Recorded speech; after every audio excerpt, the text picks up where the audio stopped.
ഇനി നമുക്ക് മൈക്കൽ ജാക്സന്റെ ഈ സ്റ്റെപ്പ് പഠിച്ചാലോ? ഇത് ഭയങ്കര സിമ്പിൾ ആണ്, എന്നാ പഠിക്കാം. Let's go. ജസ്റ്റ് ഫസ്റ്റ് നിങ്ങളുടെ രണ്ടു കാലിലും ഞാൻ ആക്കിയപ്പോൾ നിങ്ങൾ ആക്കി ജസ്റ്റ് ഞാൻ ആക്കിയപ്പോൾ നിങ്ങളുടെ കാലിനെ നിങ്ങൾ ആക്കി വെച്ചാൽ മതി. അപ്പൊ നല്ലൊരു കോമ്പിനേഷൻ കിട്ടുന്നത്. നെക്സ്റ്റ് നിങ്ങളുടെ ഈ കാലിൽ ഇവിടുത്തെ ഈ പൊസിഷനെ ഫ്രണ്ട് കൊണ്ടുവരാം. ഓക്കെ, നെക്സ്റ്റ് അതായ പിന്നെ രണ്ടിനും കൊണ്ടിട്ട് അതേ സെയിം ടൈമില് ഇതിനും കൊണ്ടുവരാം. അപ്പോ അതായത് ഇങ്ങനെ 1 2 3 4. ജസ്റ്റ് ഫസ്റ്റ് നോക്കാം. 1 1 2 3 4.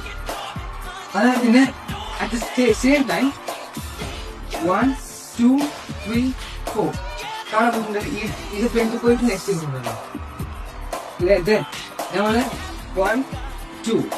Okay, then 1 2 3 4. 1 2 1 2 3 4 1 2. Then ഇപ്പൊ കാലിലെല്ലാം കഴിയും. ഹാൻഡ് മൂവ്മെന്റ് ഉണ്ട്.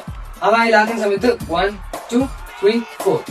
നമ്മുടെ ക്രിസ്ത്യൻ വിചാരിച്ചാൽ മതി. 1 2 3 4. Okay, then like this. 1 2 3 4 5 6 7 8. Then like this. Then change your hand. Hand ഇങ്ങനെ വെക്കുകയാണ് നല്ലത്. എന്ന് വെച്ചാൽ അവന്റെ സ്റ്റൈലിൽ ഞാൻ വെക്കുകയാണെങ്കിൽ നല്ലതുണ്ടാവും. Then the result is this.